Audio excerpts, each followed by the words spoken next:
हजरत फुज़ैल बिन इयाज़ रहमतुल्लाह अलैह डाकू थे और नीले डाकू नहीं थे, डाकुओं के सरदार थे।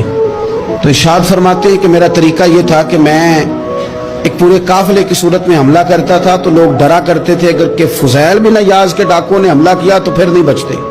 एक दिन गुजर रहा था तो एक कारी साहब आयत पढ़ रहे थे, ला तक़नतू मिन रहमतिल्लाह, अल्लाह की रहमत से कभी नाउमीद ना होना। इन्नल्लाह यग़फ़िरुज़्ज़ुनूब जमीआ, बेशक वो सारे ही गुनाह माफ कर देगा।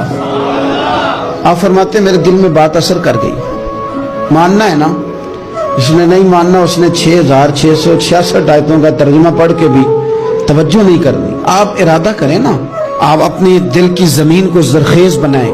फरमाते हैं मैं फौरन वो आयत सुनी तो मैं रोया और मैं वो हाफिज साहब के पास चला गया, उनसे इजाजत ली, उनके कमरे में दाखिल हुआ। मैंने कहा आपने अभी आयत पढ़ी है कि अल्लाह सारे गुनाह माफ कर देगा।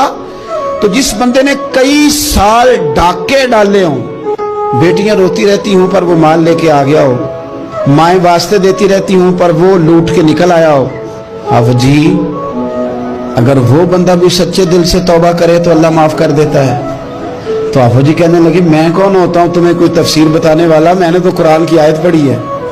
मेरा रब कहता है ला तक़नतू मिन रहमतिल्लाह, तुमने मायूस नहीं होना, तुम आ जाना, माफी मांग लेना। इन्नल्लाह यग़फ़िरुज़्ज़ुनूब जमीआ, अल्लाह सारे ही गुनाह माफ फरमा देगा। अल्लाह सारे गुनाह, तो ये तो अल्लाह फरमा रहा है। फुज़ैल बिन इयाज़ कहते हैं मैंने कहा खत्म हो गई बात, तौबा भाई। वापस आया तो वो मेरे साथ जो थे ना, उनसे मैंने कहा सरदार नया तलाश कर लो भाई।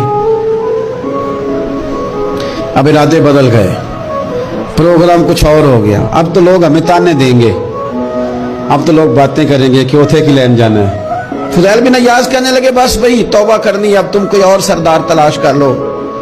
और ऊपर ऊपर से नहीं कहा, तौबा की तकरीरें नहीं की, दूसरों को मैसेज नहीं भेजे और लेक्चर नहीं झाड़े, रो के कहा, दर्द से कहा, दिल से कहा। तो वो जो बाकी के थे ना, उन पर सरदार की बात का असर हुआ। कहने लगे सरदार हमने सरदार नया नहीं ढूंढना, अगर चोरियां मिल के की हैं तो अब तू इस तरह तो ना कर, तौबा भी मिल के ही करेंगे, अब अल्लाह अल्लाह भी मिल के ही करेंगे। अब बस तू अगर इधर जाएगा तो हम भी तो जाएंगे ना। अल्लाहु अकबर। फुज़ैल बिन इयाज़ कहते हैं जाहिर है माल लूटा करते थे। मैंने मसला पूछा उलमा से तो उन्होंने बताया कि ये तो हुकूकुल इबाद का मसला है, जो लूटा वो तो वापस करना ही पड़ेगा। अब मैंने वो पैसे जमा किए, अब सारे तो मेरे पास थे नहीं, जितने मैं दे सकता था दिए, जो खा चुका था वो रह गए। एक यहूदी के पैसे रह गए, उसके घर चला गया। मैंने जाके उसे कहा मियां मैंने कर लिया तौबा, और मैं वो फुज़ैल बिन इयाज़ डाकू हूं जिसके तेरे घर से इतना माल लूटा था, मेरे पास पैसे कोई नहीं, वो पैसे लग गए, अब तू इस तरह कर मुझे माफ कर दे। वो कहने लगा ना जनाब, ये भी कभी कभी होता है, लोग ना शराफत को बुज़दिली समझ लेते हैं। फुज़ैल बिन इयाज़ से कहने लगा मैं तो पैसे लूंगा, ऐसे तो नहीं माफ करता। आप फरमाने लगे पैसे तो कोई नहीं, ये सच्ची तौबा है। वो कहने लगा फिर इस तरह करो, मेरी ऊंटों को चारा डालो, पैसे पूरे हुए तो चले जाना। कल डाकू थे, अभी वो तलवार चलानी आती है, नेज़ा चलाना आता है, डटना आता है, आसाब मजबूत है, मसला कोई नहीं, लेकिन तौबा सच्ची की है ना, ये सच्ची तौबा वाले लोगों का तरीका है। उससे कह सकते थे कि जा आज तो लबदनी ले ले, तुझे कहा माफ कर दे, तू तैयार ही नहीं मानने को।